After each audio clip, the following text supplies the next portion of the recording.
Namaste and a very warm welcome to the entire yoga community to a celebration of wellness.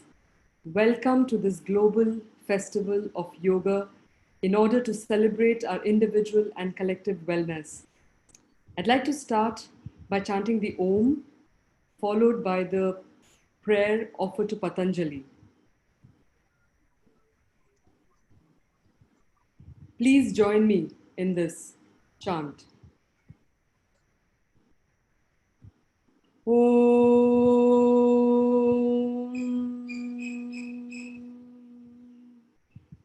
योगेन चित्तस्य पदेन वाचां मलं शरीरस्य च वैद्यकेन योपाकरोत्तं प्रवरं मुनीनां पतञ्जलिं प्राञ्जलिरानतोऽस्मि आबाहुपुरुषाकारं शङ्खचक्रासिधारिणं सहस्रशिरसं श्वेतं प्रणमामि पतञ्जलिम्.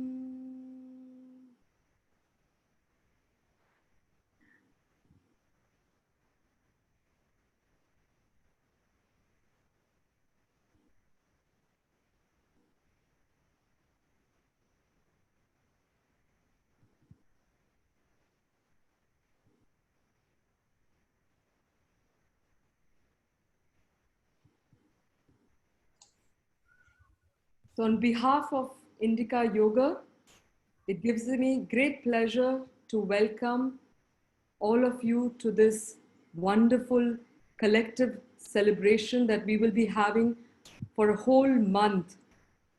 And in this occasion, I would like to welcome the guests of the day, Shri Shraddhalu Ranade, who is a scholar educationist from the Sri Aurobindo Ashram, Deena Mariam, who is the founder of Global Peace Initiative of Women, Shri Vijay Lakshmi Vijay Kumar, who is the director of the Center for Soft Power, Srimati Rukmini Vijay Kumarji, who is an actor, dancer, choreographer, and also the founder of Radha Kalpa Dance Company, and our founder of the Indic Academy, Shri Hari Kiran Badlamani ji. In absentia, I would like to welcome the president of the Indian Yoga Association, Guruji Shri Dr. H.R. Nagendran. I would also like to, he's also the chancellor of the S. Vyasa Yoga University. I would also like to take this opportunity to welcome in absentia another one of our collaborators, the Vice President of the European Union of Yoga, Mr. François Laurent. And I would like to express our heartfelt gratitude and welcome to all our other collaborating partners.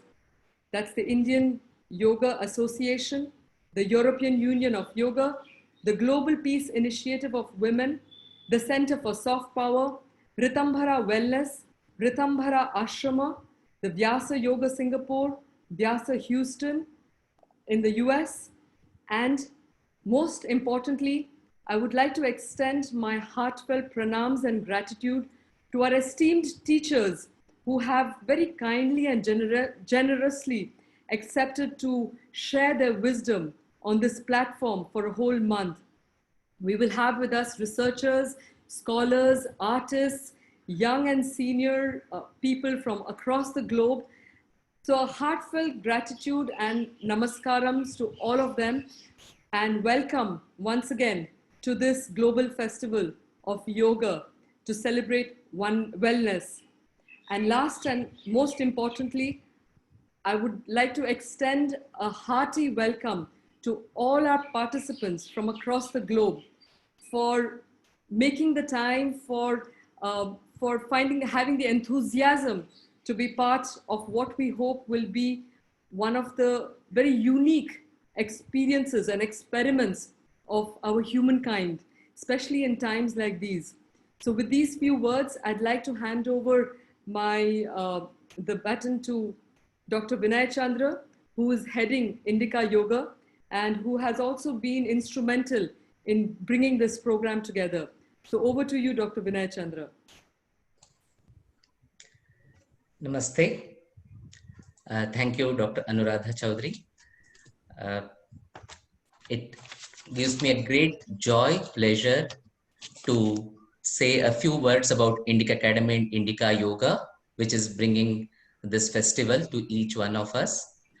This is the second event that we are delivering in just a matter of less than 1 month. We recently had Oneness Festival celebrating the life and philosophy of Adi Shankaracharya, starting from Shankaracharya Jayanti, and then continued up to 1 whole month.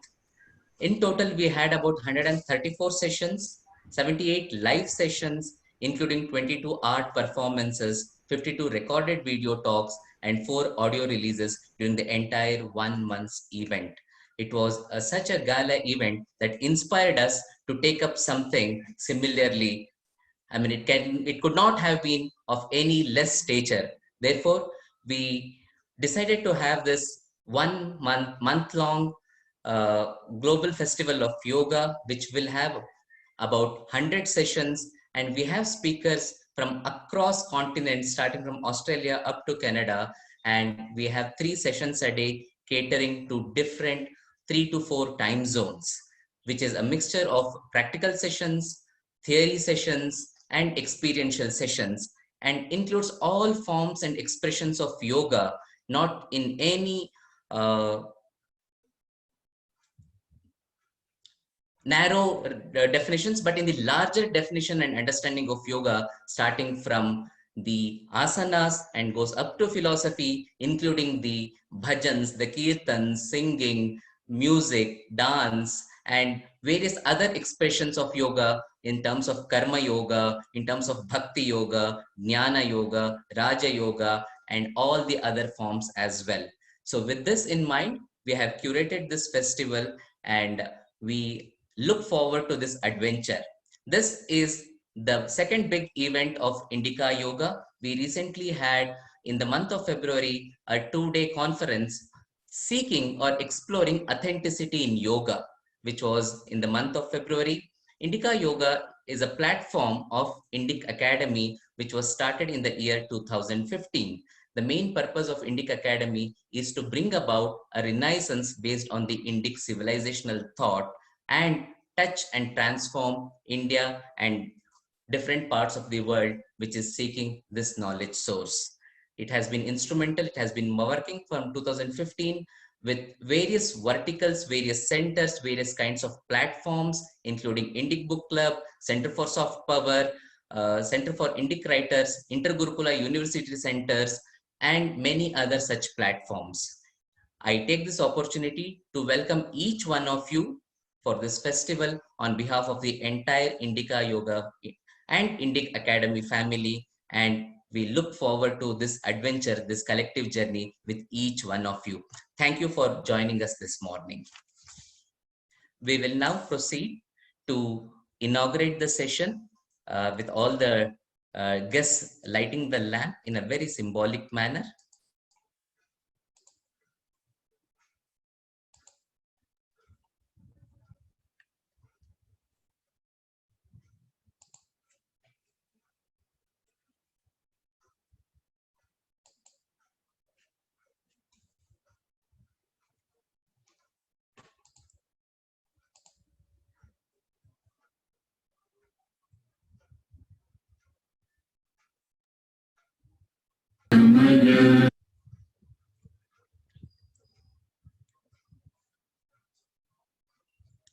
We have been blessed to receive messages from many gurus and masters.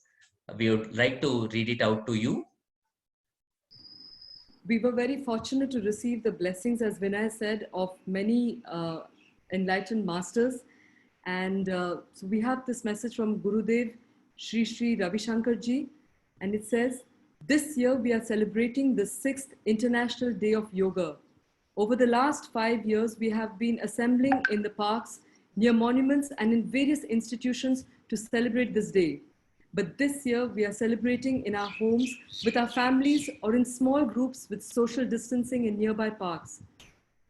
Though the lockdown period is a time to relax and de-stress, it has created more anxiety and tensions in the minds and hearts of billions across the globe. We need to focus on yoga and meditation all the more. The looming uncertainty of the economy and the fear of catching the disease has taken a big toll on the mental health of society. Post COVID-19, the biggest challenges in front of us will be the mental health of the human race and the sinking economy. To face these two challenges, we need to know how to get rid of stress and tension, how to increase our self-confidence, creativity, intuitive ability, and innovative spirit. Yoga and meditation can arrest the suicidal tendency that is on the rise in the world. I appeal to all the yoga practitioners, wherever you see sadness in anyone, don't ignore them. Talk to them. Encourage them to do yoga and meditation. You will be helping them to blossom again in life. A few people have maintained their practice of yoga and kept their spirit high. And there are a lot of people who need more attention and care. Let us send the message to the world that yoga is the way to a happy and blissful life. Yoga fills you with confidence, clarity, and the energy to take on challenges. A third of the world's population is practicing yoga, but we have 2/3 more to reach out to. To all the yoga teachers, I would say the competition to yoga is the cell phone. It came later than yoga, but has reached more homes. Let us bring health, peace, and happiness to every individual. Let us make life a celebration. So I now request Dr. Vinay Chandra to read out Sadhguru Jaggi Vasudev Ji's blessings. This is our time on the planet, and we are empowered like never before.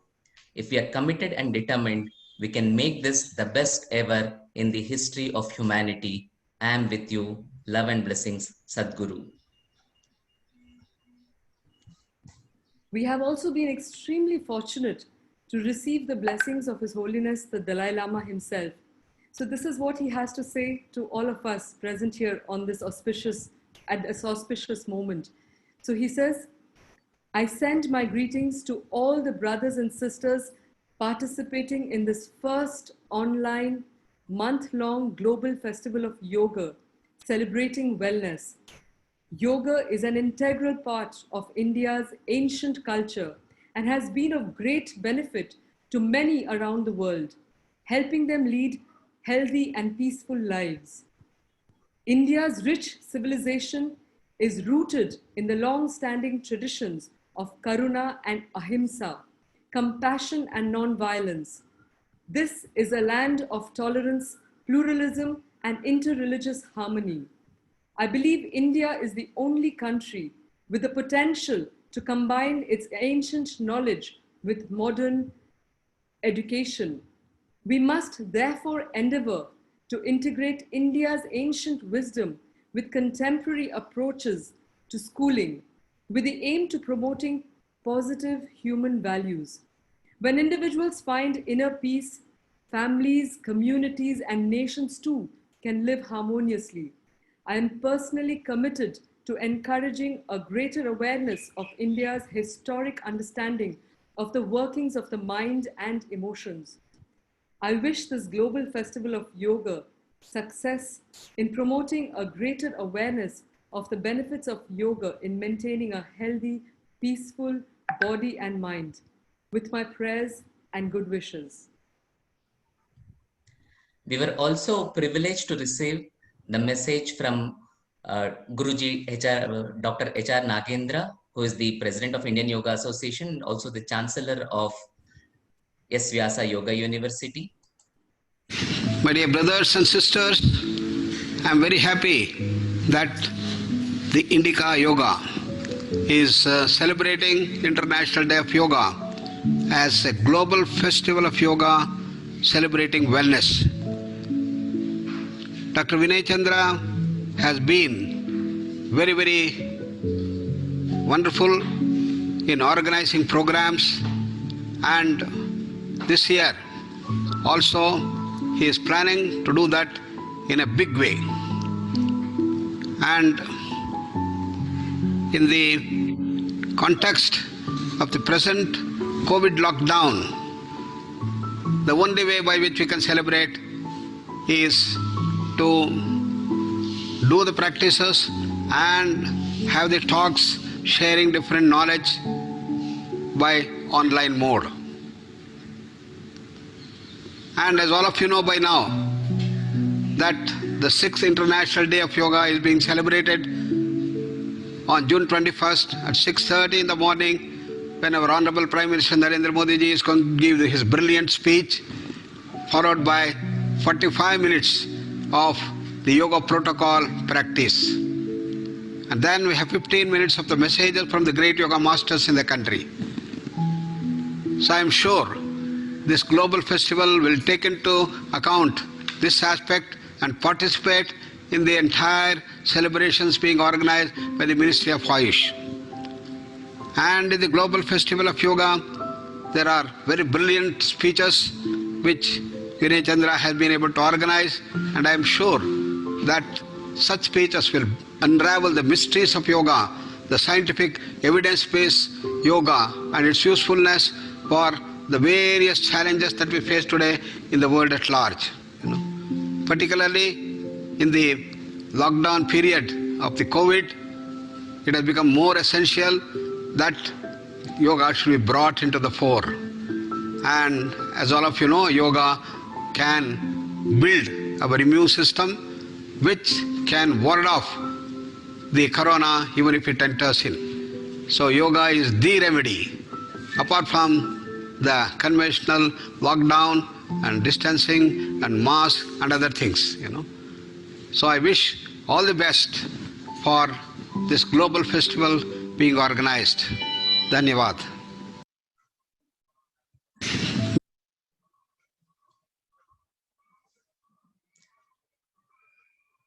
European Union of Yoga is our another collaborator, and we are very pleased to receive the message from the Vice President of EUY, Francois Laurin.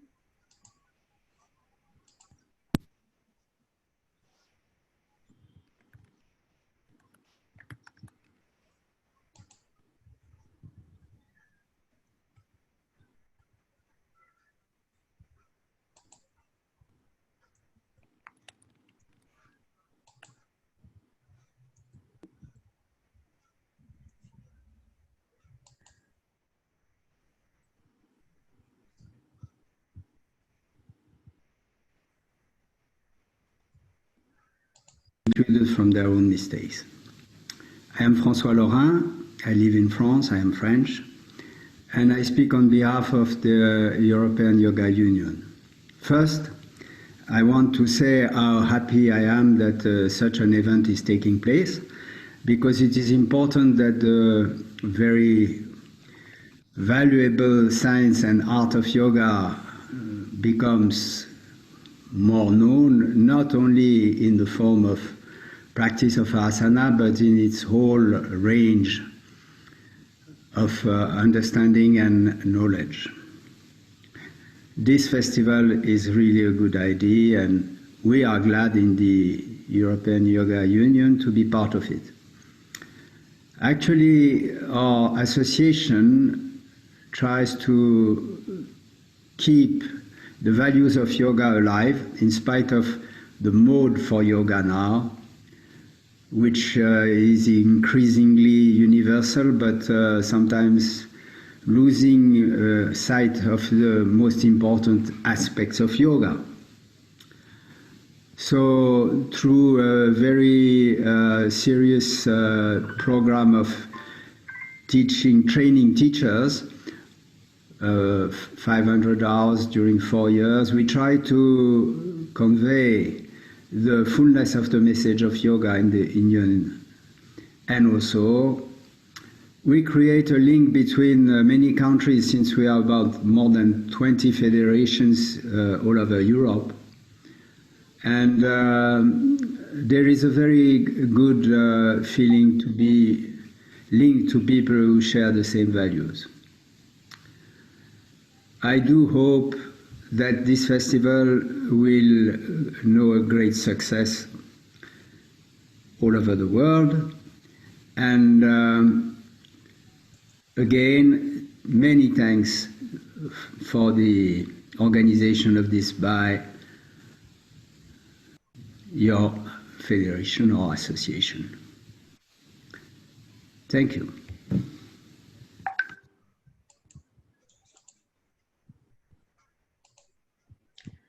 So that was Francois Lauren of European Union of Yoga, which has about 24 federation national associations under it. And they have been one of the pioneering institutions in Europe for last nearly 4 decades and setting standards for teacher education with 4 years teacher education there. So with this, we move on to the next section. We are having a release of a beautifully crafted video called Namami Yoga Vidye, and that will be released by Miss Srimati Vijayalakshmi Vijay Kumar, who is the director of Center for Soft Power, which is one of the associated organizations in this festival. May I now request Vijayalakshmi ji to kindly release and speak a few words on the video and its production. Over to Vijayalakshmi ji. Namaskar. Thank you very much. I am indeed honored to be releasing this video for the World Yoga Day. I request everybody to mute themselves and remove their videos also for the duration of the video, please.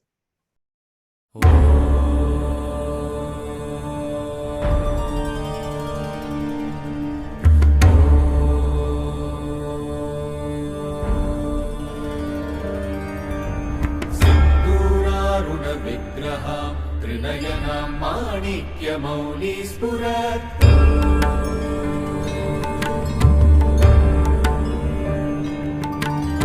तारानायकशेखरां स्मितमुखीमां मीनवक्षोरुहाम्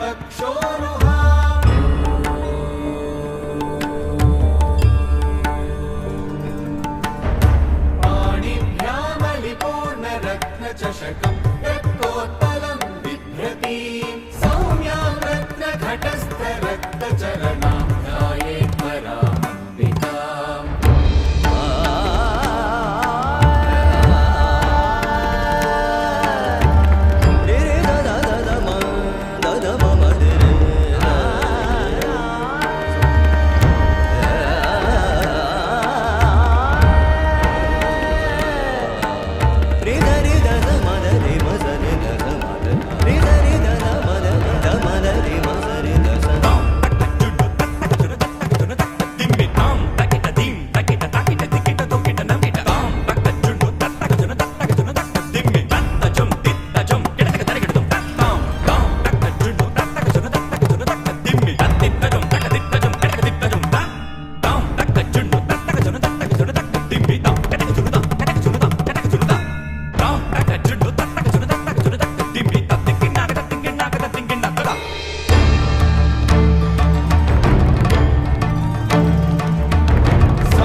सततज्वर विषमज्वर ग्रह नक्षत्र दोषाञ्चान्या हर हर काली sir sir Gauri प्रमथम विद्ये आले माले काले बन्धे भज भज विद्ये मख मख विद्ये नाशय नाशय पापम् हर हर दुःस्वप्नं विध्वंसय विध्वंसय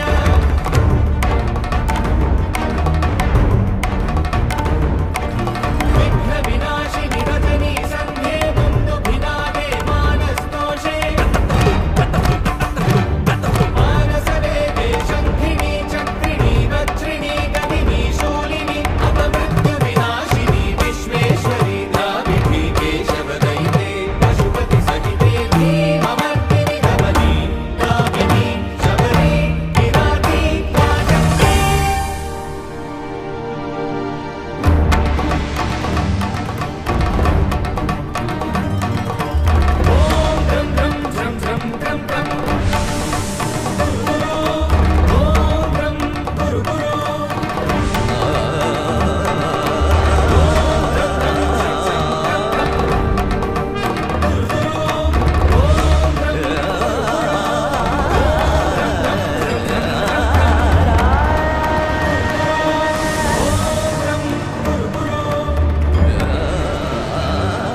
I would like to share the message that Rukmini Vijay Kumar has sent, since she was editing till 5:30 this morning, and I will just read out what she had to say.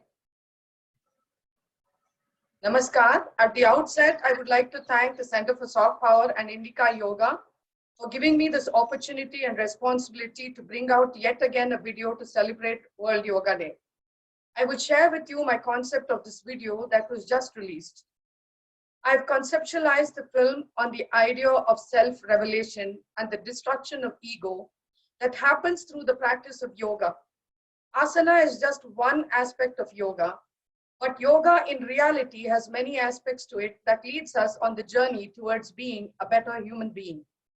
The physical aspect, Hatha Yoga, is just one part of yoga. I have used the symbol of the mandala that represents the female energy that is indicative of the physical universe that we inhabit, and then moved on to metaphorically describing how the universe comes into being only when the union of the Purusha and Prakriti happen. In the revelation of this realization, we understand the insignificance of holding on to this idea of ourselves that limits us to this body that we possess. The five senses that are constantly awakened by the presence of things in the world around us must come in our control so we are truly free of our own limitations. This was her message, and thank you all very much.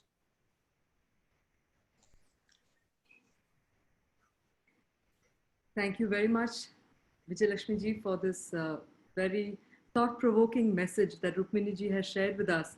And her dance was nothing but mesmerizing for all of us. And I think we'll keep that look that she had at the end, you know, that power of what entered into us for the rest of the celebration, and hope that, as Indica Yoga has its motto, that it would be authentic, immersive, and transformative. So this is a big invitation to all our participants to allow themselves to indulge in the celebration, but indulge in it in a manner that will help them find a deeper meaning and purpose of who they are. So with these few words, it is a great privilege to invite Ms. Dina Miriam, the founder of Global Peace Initiative of Women, to share the special message. And I would just like to say a few words about Dina ji herself, because she and her wonderful team have dedicated themselves not just to try and to help individuals find a deeper meaning in life, but they have worked extensively across the globe, trying to awaken a collective consciousness on the need for fostering harmony, for creating greater understanding in between communities, with nature, in terms of looking at economy. So with these few words, Dina ji, it's a great privilege to get to listen to a few words from you. Namaskar. It's a little hard to find the words after that beautiful presentation. Words are limiting, and that was very moving. But I want to thank Indica Yoga for extending this yoga day to a month, because I think it takes a month to really go deeply into all the aspects of yoga that we need to cover. I'm going to speak a few minutes about the global transformation, yoga and global transformation. Now, we know we stand at a significant point in our human journey, where we have to have a leap in consciousness. We're almost at an evolutionary moment if we're going to preserve our planet and preserve the life systems that support all of the communities of life. And the question is, how does this shift in consciousness take place? How do people awaken? And how do we do it within a relatively short time period? And the answer, I think, is yoga. And I speak about yoga as consciousness, because there are many different ways of awakening consciousness, or awakening to the true nature of life, the true nature of the self. And so when I speak about yoga, I think of all the different ways that we awaken consciousness. When I first started my meditation practice a long time ago, I used to measure my spiritual progress by the length of time I sat on the cushion, by the length of my meditation. And I soon realized that really my progress I could determine by my consciousness during the day when I got off the cushion. How was I behaving during the day? Was I just going back into my patterns of behavior and thinking, or was something shifting in me? And of course, one has to look over the years to see how these shifts take place on an individual level. And it's the same thing at a collective. I think now the yoga community, the meditation community is large enough globally because every country you go to, you find yoga studios, you find meditation groups, every country in the world. In America, it's the smallest town in America, you can find that. I think the community is large enough now where shifts can happen. And it's very interesting that our COVID-19 virus has come at this moment, because it has shown us how truly we are interconnected and interdependent. We are all in this together. Nobody's exempt, no country's exempt, no community is exempt. And the experts are saying now that the COVID was released. It's clearly a message from nature that we've disturbed enough ecosystems. We've gone into enough places where we shouldn't have gone in these natural settings, that these viruses that had not infected the human community, now we're all suffering from it, with hundreds of thousands of people dying in a very quick time. So what is this shift of consciousness that we have to envision? I mean, to me, we've talked a lot about yoga as a way to reduce stress, to help with mental wellness. I think we need to go much deeper now. I think we need to talk about the wellness of the planet, the wellness of all forms of life. And I think we have to expand our consciousness to include the whales, the dolphin, the forest, the mountains, it's all one. And we have to expand beyond this sense of I and just my own well-being, because our well-being is connected to everything else. If the forests aren't healthy, we're not healthy. If the oceans aren't healthy, and we know that they're not, we're not healthy. So well-being has to take in the whole of the earth community. And yoga does that, because yoga awakens consciousness. And what is an awakened consciousness? Is realizing that we're not separate, that we can't think of ourselves as separate anymore. The paradigm of the past era was separateness, individuation. And that was a long period of development from a collective to greater and greater and greater individuation. Now we've reached to the point of crisis where there's so much individuation, so much separateness, that we're going to destroy everything. So we have to work back to this sense of unity and oneness. And to me, spiritual practice, meditation, and yoga is the way to expand consciousness to have that state. Yoga also, meditation also, because it works with these subtle energies in the spine, awakens the imaginal energies. And what we need now so desperately is to awaken our imaginal energies so that we can create new economic systems, and that we can reshape our social systems so that social justice is an intrinsic part of it. And so that care for animal life and plant life is a natural part of the way we live.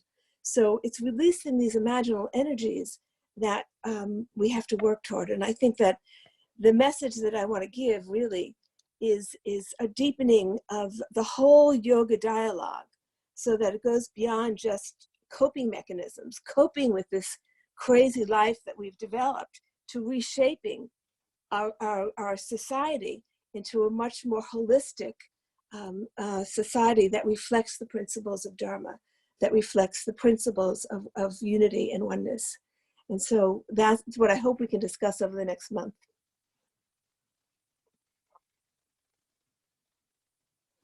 Thank you very much, Dinaji, for a very important, for laying a very beautiful platform, I think, for a foundation for all our practitioners and even the teachers to develop the themes around. So thank you very much for that beautiful message of integrating wellness with not just ourselves, but also the world around us, the environment and everything. So thank you. I'd like to next invite Shri Shraddhalu Ranadeji to please deliver the inaugural address for this program. And Shraddhaluji has been a prolific speaker across the globe, and he has foundations in the philosophy of Sri Aurobindo at the ashram in Pondicherry, So we really look forward to getting some deep insights on how we can make this wellness a very integral movement for ourselves. Namaste and a warm International Yoga Festival Day to all of you. Greetings on this day. Our gathering is exceptional, and for this we have to thank the pandemic. We're actually sitting across the world, across time zones, united in spirit, in numbers which we could never have gathered physically or held together for an entire month. This would not have been possible if not for these exceptional negative conditions, out of which so much positive is going to emerge and is emerging.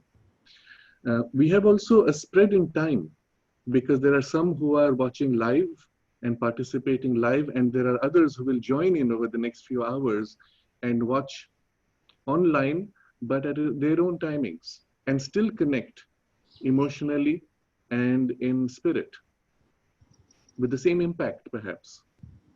So it is truly a global festival of yoga, and we are celebrating wellness and with the concept of a holistic wellness. The three key words of Indica Yoga are so important here, and I want to elaborate on these three words because these have to be mottos for us, not only for these gatherings, but also in our work in yoga. All of us participating are teachers, students, with an impact which we will have upon all those around us for the many years to come. So these three words are authentic, immersive, and transformative. By authentic, we want to highlight the fact that the yoga tradition itself is not a mere agglomeration of many practices or beliefs or exercises.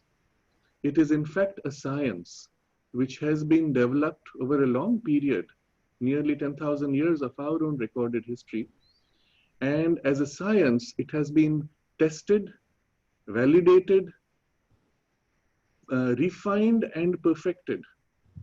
But also over the time that it has had, 10,000 years at least, it has also diversified as any science would to go into details and specializations of systems. And as a result, we have a very wide spread of yoga traditions, and within each tradition, schools, and within each schools, masters, and all this over time creates also specializations for themes of the ages that they were addressing and the problems of society and humanity that they were addressing at different timings. The result is you can take two texts from a different age or a different space, and you can read them as if they are contradictory in their statement, or you can read them as if they are complementary in their coverage. And this would be the right way to do it. But just because one can project it as contradiction does not mean that they are so. In fact, the specializations allow us to now go into so many aspects of human problems and adapt and adjust to each situation in the extreme in refinement. And like any science, this is the case even with modern physics or psychology, that you have these extremes. So authenticity will be when we begin to see the whole and separate from the chaff and mixture, particularly in the recent times when yoga has been popularized so greatly that everybody wants to add their own little bit of excitement and variation to make their USP, to differentiate from the next door neighbor who's like competitor to their yoga business. And the result has been a huge mixture of strange ideas which play on the principle of specialization and adaptation, but actually misuse it by creating all kinds of laughter yoga and dog yoga and acrobatic yoga and all kinds of variations which distinguish them in some way. But as I always point out, it is not yoga unless it aims at the goal of yoga, which is union with the divine. And even when people adapt the principles of yoga in a context in which they want to separate it from its spiritual roots, they want to use a different vocabulary, that's fine.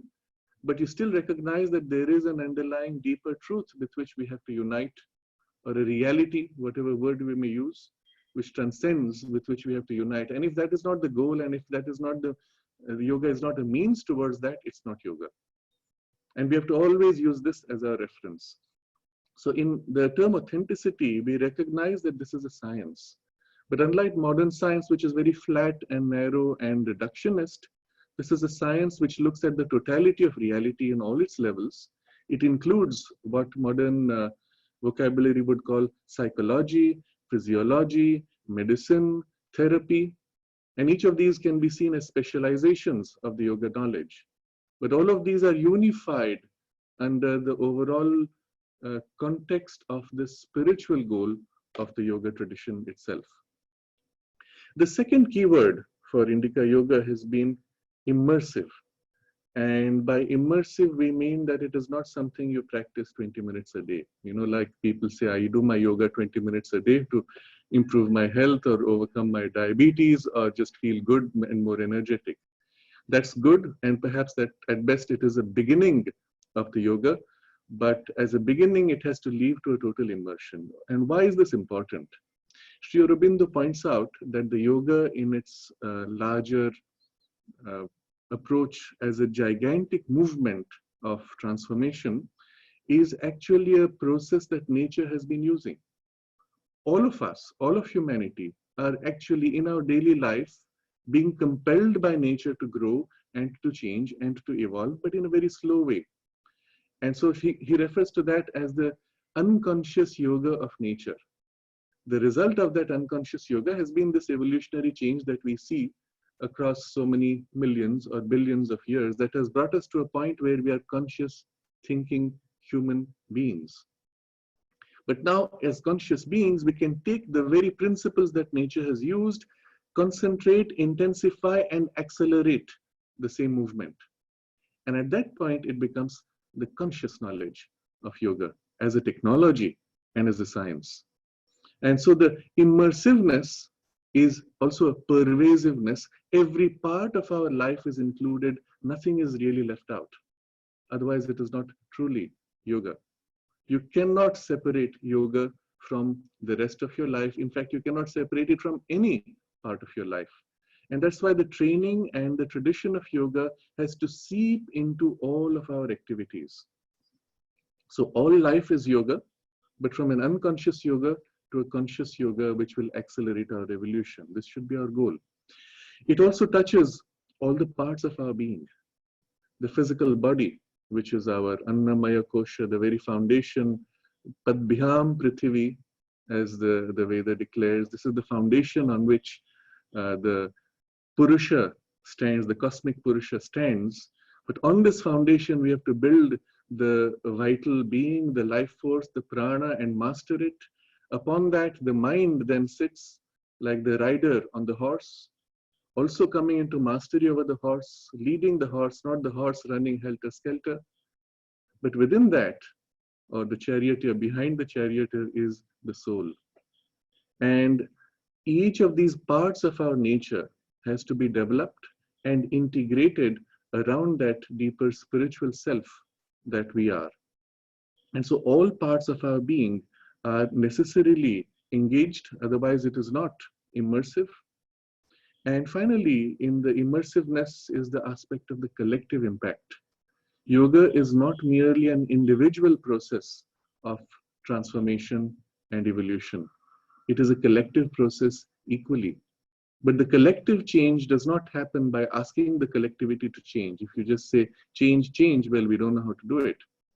But it begins with the individual change. And therefore, the emphasis initially on the individual transformation, but its impact is in the collective transformation. And so immersiveness must include also the collective dimension.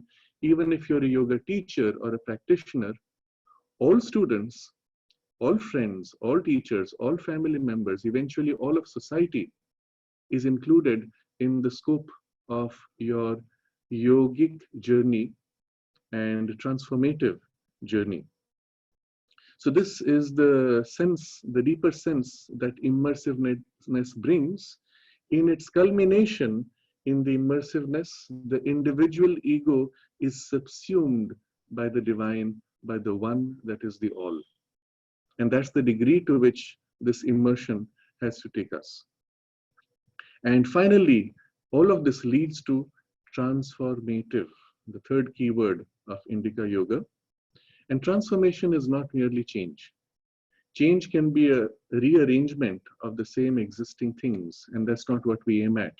Yoga aims at a fundamental change of the very nature and the substantial change of nature. Change of consciousness, change of substance. Both of these are included.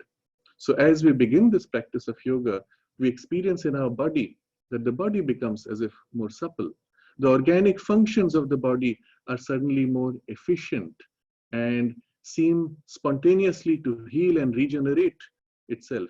Even a year down, we realize our body has changed so much that our emotions have also changed.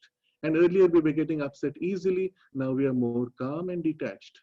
As a result, another year down, we realize our thought processes have changed. And eventually, as we see the ripple effect, even with a very physical practice of asanas and pranayam, there's a ripple effect that goes all the way to a deeper awakening of spirit, where we realize, oh, but is this all that I am? Do I not realize that there are deeper parts of me and higher parts of me? And this seems to happen spontaneously for those who practice only the physical aspect. And yet the science of yoga uses this as a starting point and a base upon which so much more is actually taught as a technology by which you can accelerate to such a degree the nature of this fundamental and substantial change that at the end of a few years, you look back and you don't recognize yourself. People look at you and you say, are you the same person? You're so different. And we have known this in experiences of those who have really gone deep into the authentic and immersive and transformative practice of yoga, that they not only look much younger, but they are literally in consciousness so much younger. And the impact that they can have in their life, the effectivity of their efforts is enormously amplified. Swami Vivekananda points out that yoga is the concentration of 1,000 years of evolution into a single year. Now, 1,000 to 1 is an extraordinary compression. If you see the proportion, it means 1,000 lifetimes of growth is concentrated into a single lifetime. And even if we take that to be an extraordinary achievement and aim at something much less, we would aim at a 100-fold acceleration of our transformative evolution. And if you have not attempted even 10-fold, then it's not yet yoga. Then you know that you're doing something wrong. So this transformative aspect is extremely important because it is that which will lead us out from the present crisis of human evolution. The current crisis, although we see it as an economic crisis, as a political crisis, as a health crisis with the pandemic, and as a social crisis with all kinds of divisions in society, and a cultural crisis, all of these crises are really symptoms of a deeper malaise or a deeper crisis, which is an evolutionary crisis. It is a crisis in which we are being compelled to rise as we grew from the ape to the human in our past million years of evolution, rise beyond the human intellect into a spiritual consciousness, a consciousness of oneness that is one with all, that is not only individually centered, but universally lived and opens to its own transcendence. This alignment of the triple, the individual, the universal, and the transcendent, is the goal of the yoga, which makes us universal beings founded in our transcendence, but active in our individuality in the world as participants of a divine life on earth. Such would be the goal of this conscious, accelerated evolution that is yoga. And so the three keywords: authentic, immersive, transformation, which drive the efforts of Indica Yoga. And this would not be possible in a seminar like this if we had just gathered together for 2 or 3 days. And that's why being online allows us to be immersive for an entire month, for the transformative impact of each of the sessions to be slowly absorbed, assimilated, and impacted and profoundly change and transform us. And so I greet all of you once again on this International Day of Yoga, and I'm happy to uh, participate in this inaugural event of what is going to be a delectable feast for all of us. Namaste. Namaste. Thank you, Shraddhaluji, for this wonderful, inspiring, and the motivating guideline that you gave us for the whole month. We'll carry this message and try to see how our programs can be aligned for this directives that you have just given us. Thank you very much. I also like to thank Ms. Dina Mariam for bringing out the nature of the collective yoga, how it happens, and the kind of work that they are doing all over the world. Thank you very much. I also thank profusely Vijay Lakshmi Vijay Kumarji and Rukmini Vijay Kumar for bringing us that mesmerizing performance. As Anuradha ji said earlier, the image that was there at the end of that video is still remains etched in all our memories. Thank you very much for that. And I would like to thank Hari Kiranji, who's been there behind for all this that is unfolding.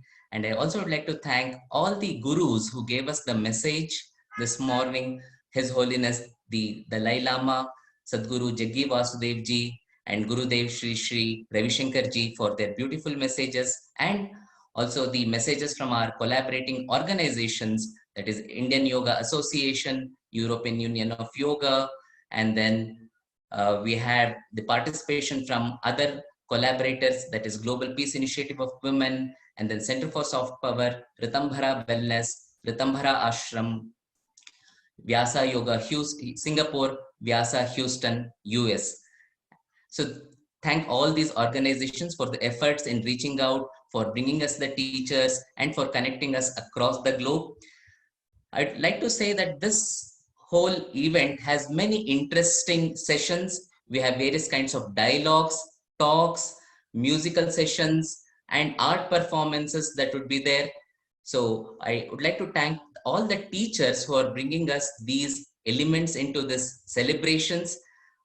Each teacher has been generous in offering, bringing out what they would like to share in this session. So I'd like to thank them. And I would also like to thank the marketing agency which is supporting us in this endeavor. And with this, I would like to invite each one of you to join us in this journey. This will be a month-long celebration.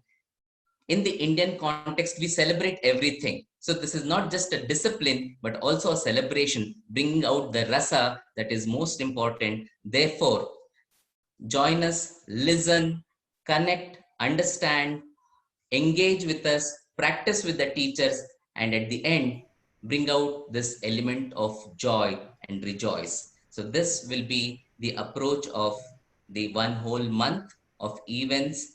So stay connected, stay tuned, follow us on various social media platforms. They will all be shared there, and the recorded sessions would also be put up there. So I request you, this is just a practical information. Those who would have registered for the morning sessions, kindly ensure that you register for all the 3 sessions separately. Only then you will be receiving a link through which you will be able to join these sessions. So I thank once again each one of you for all the participation, for making, or for your contribution in making this the inaugural session a success. But not just the inaugural session, we are concluding the inaugural session, but this is a beginning of a month-long celebrations which is about to unfold. Thank you very much. Thank you. Thank you, Vinayji, for lighting the spark, which I think at the end of we started with the lighting of the lamp, and we are also ending with the ignition of a certain spark, which I hope we will all kindle and nurture in the course of this 1 month. So with these few words, I'd like to invite everybody to join me in saying the Shanti mantra, which is Sarve Bhavantu Sukhinaha, because the aspiration of this, as Shraddhaluji said, is not just the individual, but the spread, the collective spread of aspiration that we are trying to trying to evoke in this process. So with this few words, let us say the Shanti Mantra, Sarve Bhavantu Sukhinaha. Om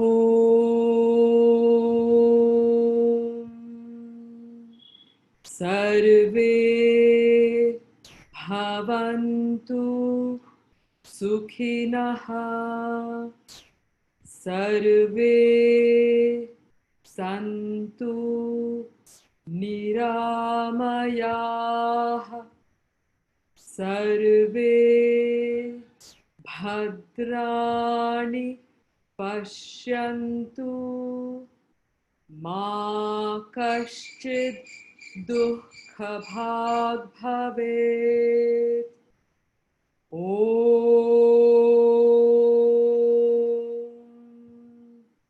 Shanti Shanti Shanti